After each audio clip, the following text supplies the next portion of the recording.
I felt the pain in my chest as my lungs expanded like balloons, ready to pop at any moment. I felt the weight of my shoulder pads barring out of my shoulders. As I began to move, each step became harder and harder to do, as my legs grew more tired. However, as I smelled the rain, I knew I had to make the final stop. It was at this moment I knew why I chose to play lacrosse, to bring honor to the earliest lacrosse players, and my heroes, the Thompson Trio. Lacrosse's history is complicated but full of Native American tradition.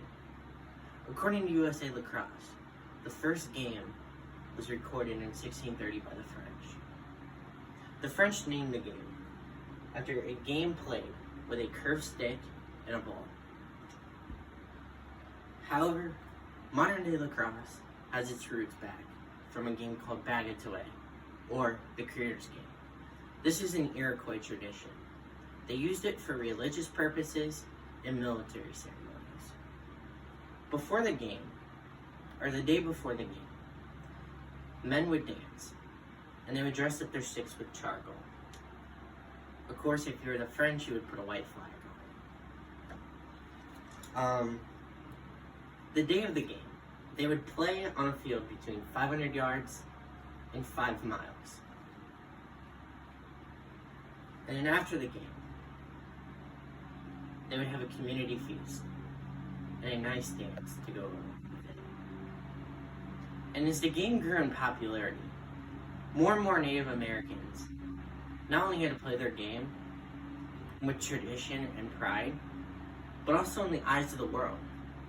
And 3 of those Native Americans are my heroes. Miles, Lyle, and Ty Thompson were born on a reservation in upstate New York. In an interview with CBS, Ty Thompson said this quote, "Lacrosse is more than just a game for our people. When I was growing up, me and my friends, that's what we did. It's important to them.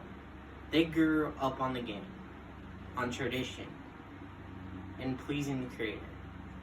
However, as they started to play in high school, and eventually college, they had to transition into playing the game in what people think lacrosse is, a competitive, hard-hitting game. And when they started out in Albany, they faced a lot of backlash. They got called racial slurs, they got beat on. It was a mess. They were even getting flack for their traditional hair braids.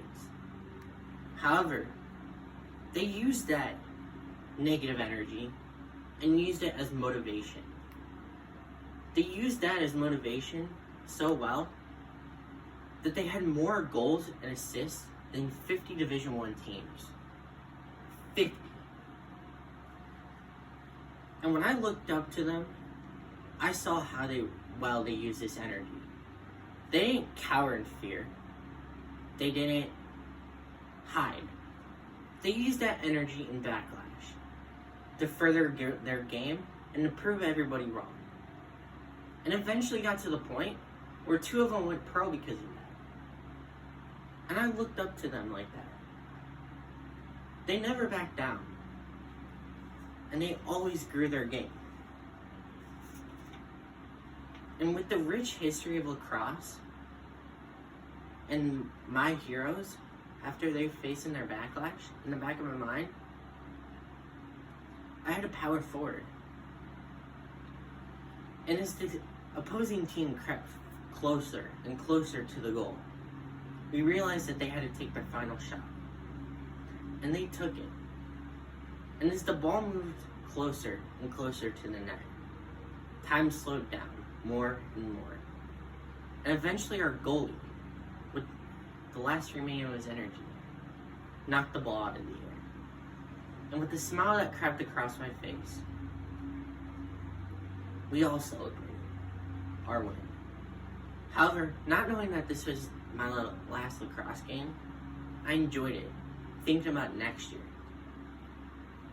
And when I look back at my time with lacrosse, I look back with all the memories that I had. And eventually, I look back and I realize it made me into the man that I am today.